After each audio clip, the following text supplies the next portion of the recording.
Donc, bonjour à tous et bienvenue pour ce webinaire du mois de novembre. Ça fait plaisir de vous revoir après 2 mois, vu que maintenant on fait des webinaires sur vraiment cette partie-là dont je m'occupe, sur la partie utilisation du logiciel. Aujourd'hui, on va un petit peu parler plus en précision de la déclaration de travaux. C'est une des fonctionnalités phares du logiciel. On a eu pas mal de demandes ces derniers temps sur un webinaire, heu, sur ce thème-là. C'est pour ça qu'aujourd'hui, on va être sur cette partie. Durant l'intégralité du webinaire, faudra pas hésiter à me poser des questions. Je pourrais soit m'arrêter sur l'instant T si c'est des questions qui sont pas trop longues à répondre sur le moment, ou sinon on en rediscutera à la fin. Il y aura bien évidemment les questions qui seront dédiées, enfin un temps qui sera dédié aux questions à la fin, bien évidemment, du webinaire. C'est OK pour vous?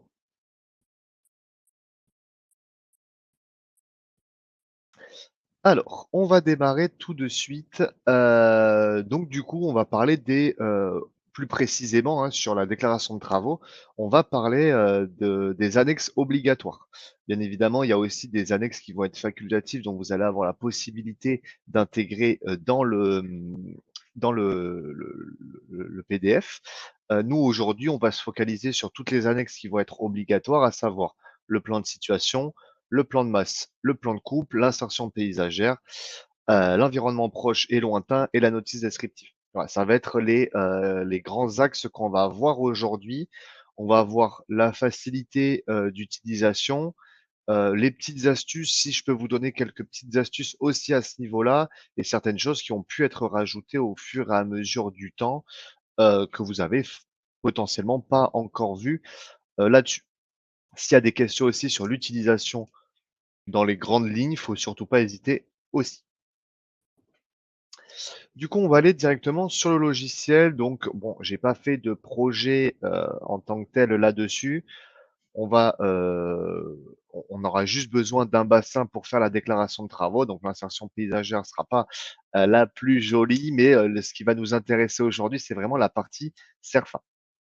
Donc, on va aller tout simplement cliquer ici sur SERFA et on va sélectionner la proposition et renseigner les coordonnées. Donc là, j'ai déjà renseigné moi, différentes parties juste avant avec, le nom, le prénom, le numéro de téléphone, l'adresse mail, voilà, la date de naissance et cetera.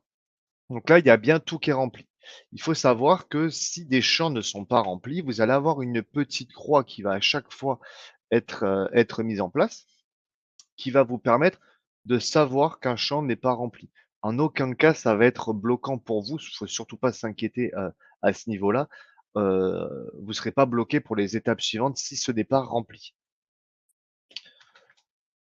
On va tout simplement cliquer pardon, sur créer et vous voyez, on arrive dans la partie, on va dire, sur l'accueil de la déclaration de travaux.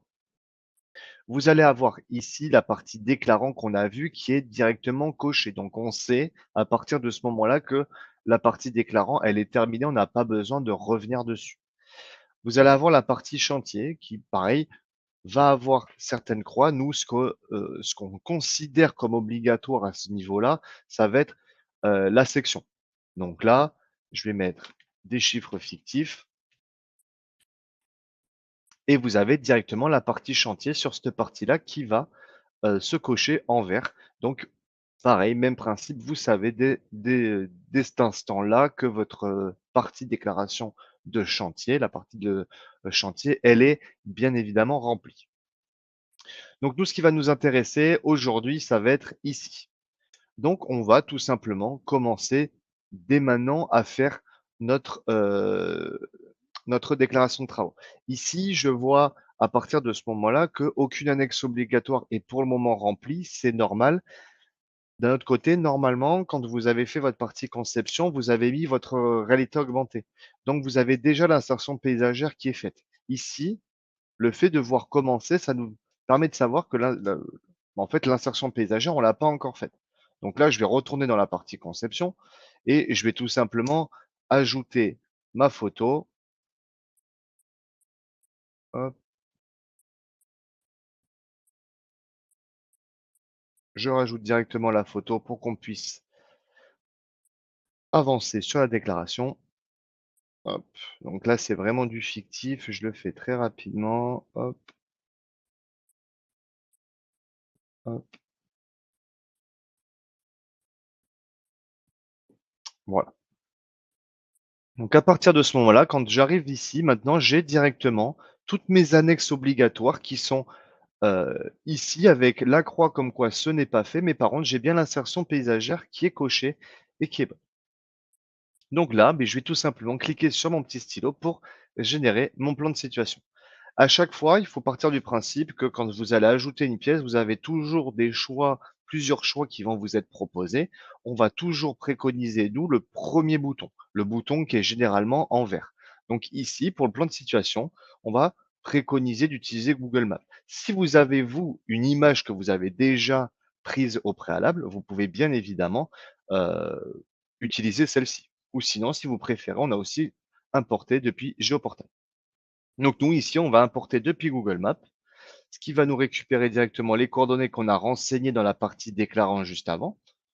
On va pouvoir zoomer. Vous allez pouvoir ici resserrer le cercle pour avoir une meilleure vue.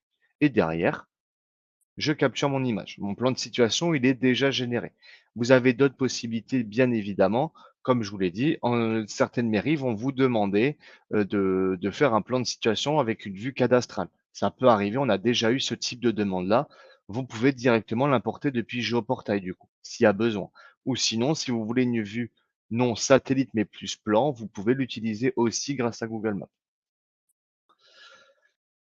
Ensuite, sur le plan de masse, on va voir les différentes parties qui vont être utiles, à l'import du plan cadastral. Donc du coup, comme je vous le disais précédemment, nous, on va toujours vous suggérer d'utiliser le premier bouton qui va être ici l'import automatique. Pourquoi on vous suggère l'import automatique? Tout simplement parce que grâce à l'import automatique, vous allez avoir le même plan cadastral que Géoportail. On prend exactement les mêmes choses. La seule différence, c'est que là, vous allez avoir toute la mise à l'échelle, pardon. Vous allez avoir toutes ces parties-là qui vont être directement, intégrées dans le plan de masse. Donc vous avez pas à faire de calibration à ce niveau-là, c'est-à-dire avec un segment de référence à noter. Vous allez à chaque fois faire votre plan de masse, votre bassin, il va apparaître à l'échelle. Ça, c'est important de le mentionner. Parce que dans tous les autres cas, que ce soit pour en important une image, en important depuis Géoportail ou en important depuis cadastre.gouv, vous allez être obligé, pour avoir un côté réaliste au niveau de l'intégration de votre piscine, vous allez être obligé de renseigner un segment de référence. Donc ça veut dire que vous allez devoir connaître un segment, donc une dimension sur le terrain de votre client, la renseigner pour que votre bassin il soit à la bonne taille. L'avantage de l'import automatique ici, c'est que ça va être pris directement. Donc là, on va partir sur, l'import automatique et ici, vous avez encore une fois, à partir de l'adresse qu'on a renseignée juste avant. Vous avez aussi une autre possibilité qu'on a rajoutée depuis peu et je ne sais pas si vous l'avez vu, mais c'est à partir du numéro de parcelle.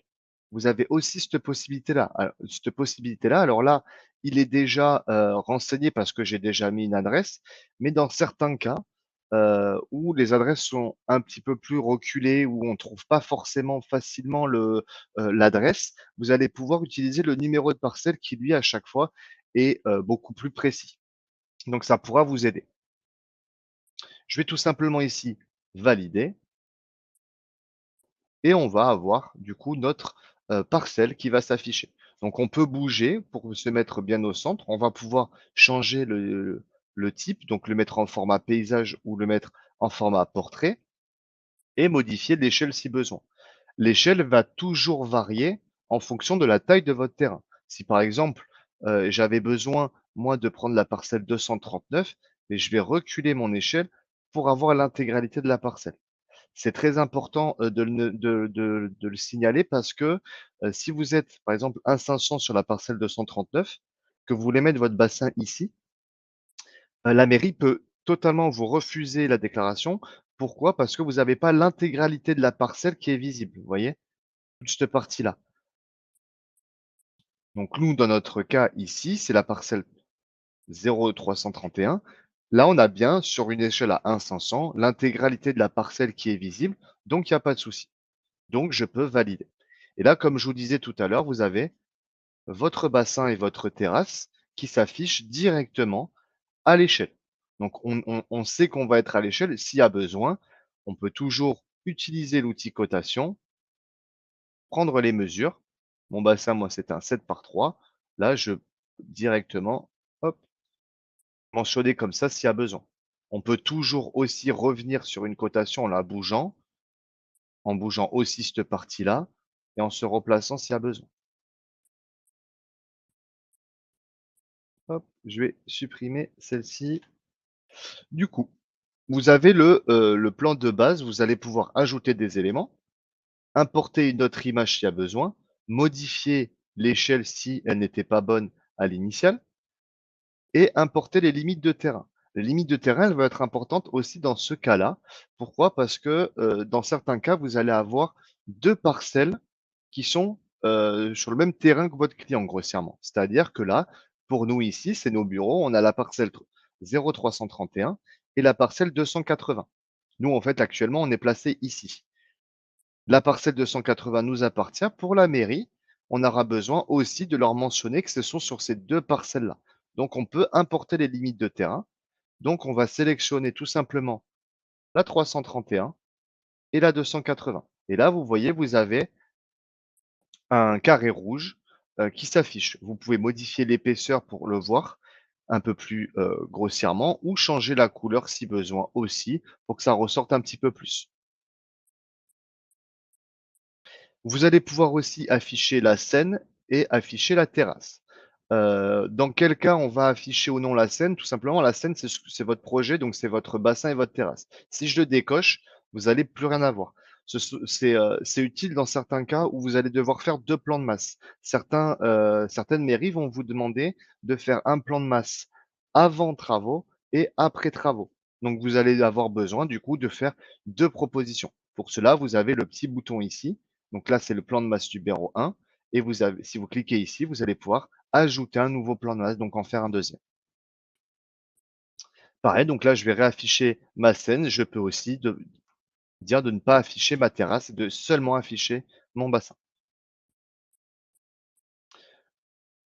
Une fois qu'on a fait tout ça, on va tout simplement ajouter nos éléments. Donc c'est la partie la plus importante, on va dire, de notre plan de masse. Donc je vais cliquer sur ajouter les éléments et les éléments qu'on va pouvoir ajouter là-dessus, ça va être l'outil cotation qui va être le plus important. Donc sur le même principe que d'habitude dans tout le logiciel, vous le savez, c'est un glisser-déposer. Donc mon curseur devient une petite croix, je vais venir zoomer ici à la limite et prendre mes mesures. Ça, c'est la première solution, on va dire, pour prendre nos mesures. Après, si vous, vous avez déjà à l'initial pris, les mesures sur le terrain, ce que je vous recommande, c'est de cliquer ici. Par exemple, là, c'est 9 mètres qu'il y a entre mon bassin et ma limite de propriété. Je vais modifier ça, déplacer ma cotation et ensuite déplacer mon bassin. Une fois que j'ai fait ça, même principe, je vais mettre une cotation comme ceci. Là, j'ai pas été assez précis, c'est 11 mètres. Je supprime, je mets 11 mètres et après je viens cliquer sur mon segment et le repositionner. Donc là, je suis pas bon, je vais me décaler un petit peu, le mettre bien ici et décaler en suivant mon bassin. Comme ça, on est le plus précis possible. Voilà, c'est les 2 possibilités que vous allez avoir. Une fois que vous avez renseigné vos cotations, vous allez avoir le polyline coloré pour pouvoir faire des fois les réseaux d'eau s'il y a besoin. Vous allez pouvoir faire des polygones pleins, des polygones hachurés, rajouter du texte et rajouter aussi des échelles graphiques qui sont aussi parfois demandées par certaines mairies. Quel va être l'intérêt d'utiliser par exemple des polygones hachurés? Mais tout simplement, c'est pour vous faire des zones. Donc là, je vais faire plusieurs clics. Je vais faire une zone ici. Donc on va avoir la superficie de la zone que j'ai créée qui va être renseignée, qui va être mise aussi à jour en fonction de ma taille. Hop, donc là, par exemple, je fais sur cette zone-là. Donc ma taille a bien été modifiée. Je peux changer la couleur, montrer bah, la superficie ou non. Et derrière, beh, ça peut être intéressant pour faire, par exemple, des zones engazonnées, quand la mairie vont vous le demander. Donc je vais mettre, par exemple, ici en vert et je vais utiliser l'outil texte. Hop, pour écrire, par exemple, gazon et je le positionne dessus. Voilà, c'est des possibilités que vous allez avoir grâce, au logiciel et grâce à cette partie-là dans les outils qu'on a ajoutés. Vous avez d'autres éléments que vous pourrez ajouter comme les éléments physiques, donc le local technique. La caméra, elle va vous être utile pour montrer les angles de enfin, tous les points de vue que vous avez utilisés pour l'insertion paysagère. Il faut partir du principe que les mairies, qu'est-ce qu'elles demandent vraiment dans la déclaration de travaux? C'est avoir un lien entre les différentes pièces. Donc le plan de situation, le plan de masse, le plan de coupe, l'insertion paysagère, environnement proche, lointain et la notice descriptive. Donc du coup, en mettant notre caméra ici, je fais mon glisser-déposer. Par exemple, ma photo 1, hop, je l'ai prise d'ici, je vais faire une rotation. Là, par exemple, je vais faire -90, hop, 180. Donc du coup, j'ai modifié ici, on peut dire que la photo 1 a été prise de cet angle de vue-là. Donc la mairie, elle a bien un lien entre notre plan de masse et notre insertion paysagère. On a bien le lien qui est fait entre les 2. Vous allez pouvoir aussi avoir les arbres. Ça peut être aussi intéressant quand vous faites, la différence entre le plan de masse avant travaux et après travaux pour montrer, beh, s'il y a eu des suppressions d'arbres, si vous avez rajouté des arbres et cetera. La boussole ou encore place de parking s'il y a besoin et ensuite des éléments représentatifs si vous avez besoin de créer certaines zones un petit peu plus carrées, vraiment des cercles ou des triangles. Ensuite, dès qu'on a fini notre plan de masse, on passe tout simplement à l'étape suivante, donc le plan de coupe. Même principe que d'habitude, toujours différents choix, soit créer automatiquement, soit si vous avez déjà un plan de coupe qui est généré, vous pouvez l'importer directement. Ici, nous, on va le créer automatiquement. Vous pouvez modifier la taille de votre remblai, choisir la couleur aussi du remblai et du bassin si besoin, et la position de la coupe. Je vais valider. Donc là, dans mon bassin, j'ai pas mis d'escalier, donc on va vraiment être sur quelque chose de très simple. On va tout simplement avoir les cotations qui sont directement, mises. Donc là, on va avoir toute cette partie-là. Comment intégrer dans les plans de coupe les pentes? Mais je vais y venir, donc je vais y répondre normalement, dès maintenant. Donc je passe à la question juste après avoir fini cette explication-là. Sur le plan de coupe, du coup, vous allez avoir bien évidemment la coupe longitudinale et la coupe transversale avec les dimensions qui ont été renseignées dans votre partie conception. Donc tout est toujours en lien. Si vous avez fait un bassin en 8 par 4, ici vous aurez 8 par 4. Par contre, si vous avez déjà généré votre plan de coupe et que vous modifiez ensuite la partie conception, ça ne se mettra pas à jour. Donc il faudra supprimer et relancer votre plan de coupe. Donc dans cette partie-là, pareil, sur les mêmes principes, vous allez avoir la possibilité d'ajouter des éléments. Donc même principe, des cotations, certains, des polygones pleins assurés. Ici, vous avez la même chose que tout à l'heure sur les éléments physiques, il y en a un petit peu moins et un petit peu plus d'éléments représentatifs comme par exemple la maison. Donc je vais dézoomer et je vais répondre à la question posée juste là. Je vais positionner une maison et là, par exemple, si on est sur un terrain en pente, je vais pouvoir tout simplement, beh, mettre ma maison, par exemple, à ce niveau-là, cliquer sur mon terrain naturel et là, vous voyez, vous avez des points et donc je vais tout simplement tirer mes points pour et par exemple, si ma pente, elle est comme ça, on peut faire n'importe quoi, hein. On peut mettre exactement ce qu'on veut. Mais là, par exemple, si la pente, elle est assez douce comme ça, on peut faire ce genre de choses pour avoir vraiment la pente qui est renseignée. Donc vous allez pouvoir intégrer ce genre de choses-là. Vous avez aussi la possibilité, depuis les paramètres, d'afficher ou non le terrain naturel et aussi de modifier le niveau du sol. Donc ici, dans cette partie-là, si je modifie le niveau du sol, ça va modifier toute l'intégralité du niveau du sol. Donc vous pouvez idée ici, par exemple, si c'est un bassin semi-enterré, par exemple, mais mettre votre terrain naturel comme ceci. Est-ce que ça répond à votre question?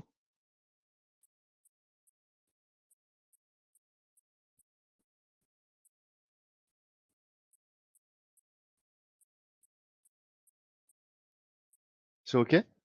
N'hésitez pas, hein, à me dire dans le chat s'il y a besoin et je reviendrai dessus en suivant si besoin. Voilà, donc vous avez différentes modifications qui vont être possibles depuis le plan de coupe. Et derrière, vous allez pouvoir aussi, comme je disais, ajouter, des éléments comme les cotations. Donc par exemple ici donner à la mairie l'indication que, mon bassin est à 4,92 m de mon bassin. Donc on peut faire la même chose en suivant sur la coupe transversale. Une fois qu'on a fait notre longitudinale, on fera la transversale. Donc exactement sur le même principe. On passe à l'étape suivante, donc on va arriver directement à l'insertion paysagère. Mais là, il y aura rien du tout à faire. Les seules choses que vous pouvez potentiellement faire si vous voulez, si vous avez fait un plan sur 4-5 photos, ici vous voyez, vous avez un bouton pour cocher, décocher. Si vous avez 4 photos et que vous voulez montrer que 2 photos, vous pourrez décocher les 2 qui vous posent problème et puis comme ça vous avez pas elle n'apparaîtra pas pardon dans le plan.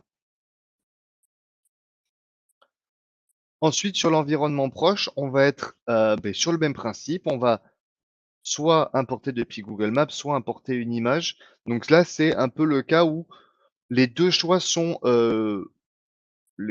assez identiques. On recommande pas forcément quelque chose en particulier ici. Pourquoi? Parce que sur Google Maps, pour l'environnement proche, ça va tout simplement être l'utilisation de la Street View. Donc on va prendre notre petit bonhomme qui est ici et on va le positionner devant notre terrain et on va faire une capture d'écran à ce niveau-là. Donc là, on a directement notre façade qui est prise. Si dans certains cas, Google n'est pas passé dans ce coin-là, donc vous allez pas pouvoir, avoir ce genre de plan. Mais au moment où vous visitez le chantier, vous prenez en photo les façades de la maison et vous allez tout simplement pouvoir, ajouter votre image directement ici. C'est pour ça qu'il y a pas vraiment de recommandation, ça va aussi dépendre, généralement de, ce que vous avez fait et de dans quel coin vous êtes, tout simplement. Sur l'environnement lointain, on va être à peu près sur la même chose, que, le plan de situation. La seule différence ici, c'est que les mairies, elles vont vous demander, d'avoir les des renseignements sur, beh, comme son nom l'indique, l'environnement un peu plus lointain. Donc, à la différence du plan de situation, donc on va avoir une vue élargie un petit peu de où est-ce qu'on est positionné. Ici, on va soit se mettre en vue plan, soit se mettre en vue satellite avec légende.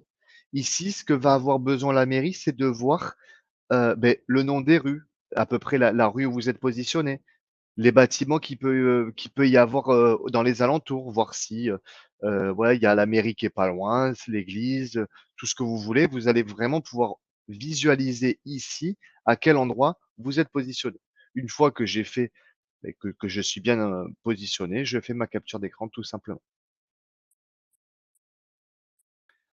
Et enfin, on passe à la dernière étape qui va être la notice descriptive. Donc ici, vous avez un grand nombre de questions qui sont, posées pour la déclaration de travaux. Elles sont pas toujours obligatoires selon les mairies. Nous, on vous préconise quand même de les renseigner à chaque fois.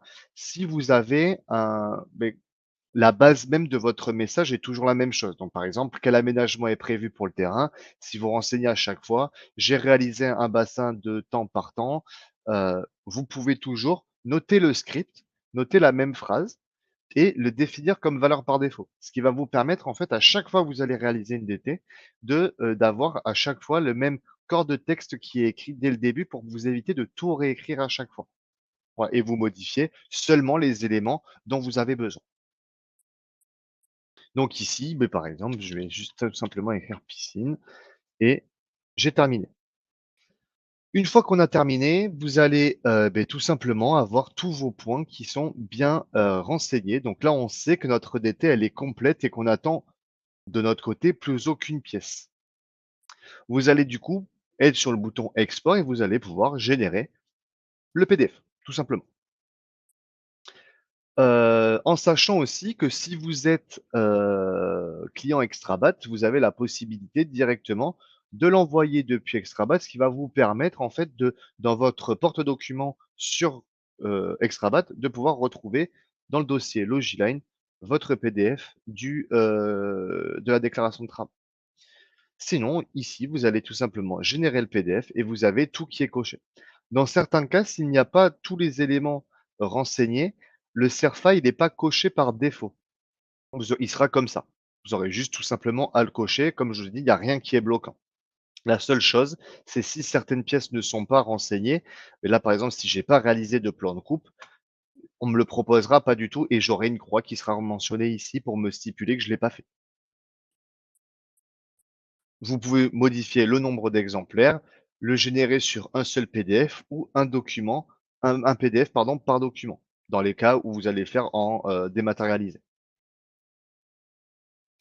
Vous avez aussi la possibilité ici, quand je retourne dans les annexes, donc j'ai bien toutes mes annexes obligatoires qui ont été renseignées. Je peux venir les télécharger une par une s'il y a besoin. Et je peux aussi ajouter des annexes facultatives. Attention, les annexes facultatives sont uniquement au format PDF. Vous pourrez ici ajouter seulement des PDF dans les annexes facultatives. Mais ça peut être intéressant dans certains cas s'il y a autre chose qui vous manque en pièce, on nous l'a déjà demandé. Donc vous avez cette possibilité-là. Voilà, donc une fois que j'ai terminé, je génère mon PDF, je clique sur générer. Hop, on va mettre novembre par exemple. Et donc là, j'ai bien mon PDF qui est rempli, où j'ai bien tous mes éléments que j'ai renseignés, hop, donc avec le nom, le prénom, la date de naissance, du lieu de naissance. C'est souvent aussi, vous n'allez pas forcément toujours avoir, ces renseignements-là de votre client si vous les ont pas donnés en amont. C'est pas grave, vous les renseignez pas sur le moment et vous mettez quelque chose de fictif et après, de toute façon, vous allez pouvoir à chaque fois modifier s'il y a besoin. Donc après, vous réenregistrez votre PDF et ça sera modifié. Donc tout le temps, c'est toujours, possible de le modifier. Attention aussi, je le précise parce qu'on a eu pas mal de supports au passage là-dessus, il est possible que dans certains cas, vous n'ayez pas, malgré que vous ayez bien tout renseigné, vous n'avez pas les champs qui sont remplis. Ce problème-là, il intervient seulement dans le cas où vous utilisez la visionneuse de Microsoft Edge, parce que si vous n'êtes pas à jour sur ce dernier ou si c'est pas votre navigateur par défaut, des fois, ils ne vous le remplissent pas. À l'impression, ça sera bien renseigné, mais ici, vous pourrez ni modifier, ni voir ce que vous avez écrit. Donc dans ces cas-là, étant donné que un PDF que vous avez, quand vous générez le PDF, il va directement dans vos documents, donc dans vos téléchargements, ou dans l'endroit où vous le mettez, vous allez tout simplement donc là, par exemple, aller sur une déclaration, clic droit, ouvrir avec et vous l'ouvrez avec un autre navigateur que Microsoft Edge. Voilà, c'est important aussi de le noter et de le savoir, si vous êtes bloqué dans certains cas comme ça. Voilà pour toute cette partie-là. Bien évidemment, vous avez aussi en complément, du webinar, la possibilité de nous contacter si vous avez besoin et vous avez aussi le petit bouton ici pour les vidéos tutos ou sinon vous avez, les vidéos tutos qui sont directement mises ici. Vous sélectionnez déclaration de travaux, vous allez avoir toutes les vidéos tutos en lien avec les déclarations de travaux. Voilà pour tout ça. Est-ce que c'est clair pour vous? Est-ce que vous avez des questions? Des choses que vous ne saviez pas, des choses que voilà, qui vous ont un petit peu aidé. Alors, on nous demande, aujourd'hui une DPMI 24 qui correspond à une attestation montrant le calcul du coefficient biotope par surface et de pleine terre avant et après travaux. Vous pouvez l'intégrer dans le logiciel. Heu, Pourquoi pas? Si c'est des choses qui vous sont de plus en plus demandées, bien évidemment qu'on regardera. Heu, Ça dépend, voilà, ce qui est délicat dans ce genre de choses-là, c'est que ça dépend des mairies, mais si, c'est quelque chose qui revient souvent et qui vous est demandé et qui est bloquant, ça peut être quelque chose qu'on peut voir pour intégrer. Ce que je vous propose, moi, c'est que, on puisse s'appeler, dès que vous pouvez, on fait un support et puis on se contacte, pour vous me donner plus de renseignements à ce niveau-là et puis, derrière après, je pourrais, directement, voir avec vous et voir avec, mon équipe pour qu'on puisse, modifier tout ça et l'intégrer bien évidemment.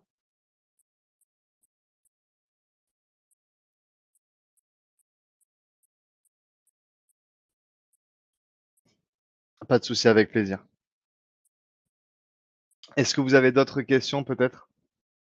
Sur autre chose, sur certaines, enfin voilà, sur ce qu'on a vu aujourd'hui, s'il y a des choses qui vous paraissent, heu, beh, pas très claires, qui vous manquent, faut pas hésiter, hein, aussi à échanger à ce niveau-là.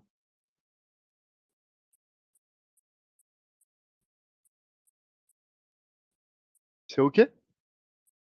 De toute façon, s'il y a besoin, si vous n'avez pas de questions à l'instant T, et comme d'habitude, n'hésitez pas à nous faire un support, à nous faire un chat, un mail ou quoi que ce soit pour qu'on puisse, beh, vous aider et vous accompagner à ce niveau-là. On sait que surtout la déclaration de travaux, c'est un sujet qui est important pour vous sur votre travail, donc faut surtout pas hésiter si vous avez les moindres questions, les moindres besoins. Heu, ouais, c'est avec grand plaisir. Alors, il n'est pas possible de mettre une déclaration au nom de monsieur et madame. Normalement, vous pouvez le mettre aux 2 noms. Après, après si ce n'est pas le cas, je vais me renseigner à ce niveau-là. Vous aviez déjà fait le test et vous aviez pas cette possibilité, c'est ça? J'ai regardé au même moment. Voilà, vu qu'on met monsieur, enfin, un nom, un prénom, donc là, on va être juste à une seule personne. S'il y a besoin de mettre aux 2 noms, si c'est une demande, il y a pas de souci, je peux essayer de voir pour l'intégrer, ouais, en effet. Je vais me le noter tout de suite.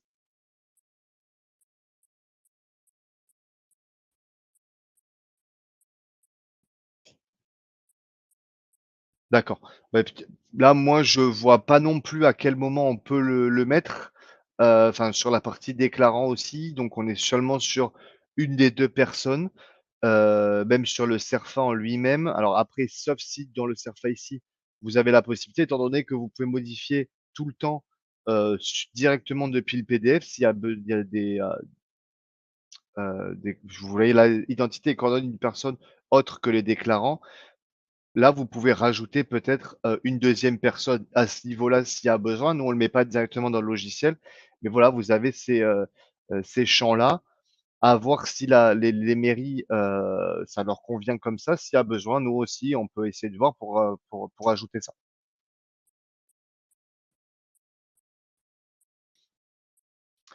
Donc du coup, je vois, ouais, qu'on vous demande aussi le coefficient de végétalisation, donc beh, ouais, ça fait, ouais, 2 personnes, 2 utilisateurs qui nous le signalent, donc du coup, beh, voilà, moi, je vais en parler quoi qu'il arrive, bien évidemment, pour voir, comment on peut améliorer ça. Voilà, bon, vous le voyez, on fait quand même pas mal de mises à jour aussi. C'est aussi pour, ce genre de demande quand il y a besoin de rajouter certaines choses, voilà, on on le rajoute. OK, plus simple. Donc, OK, c'est quand même relativement demandé. C'est bloquant pour vous, de pas l'avoir actuellement? Comment vous faites?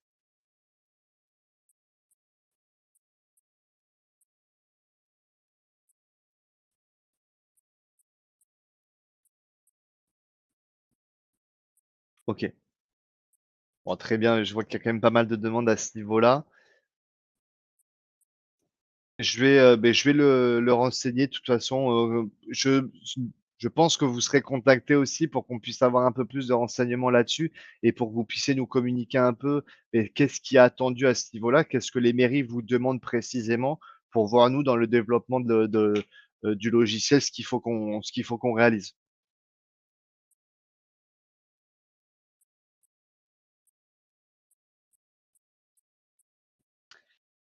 Très bien. Est-ce qu'il y aura d'autres questions ou tout est clair pour vous?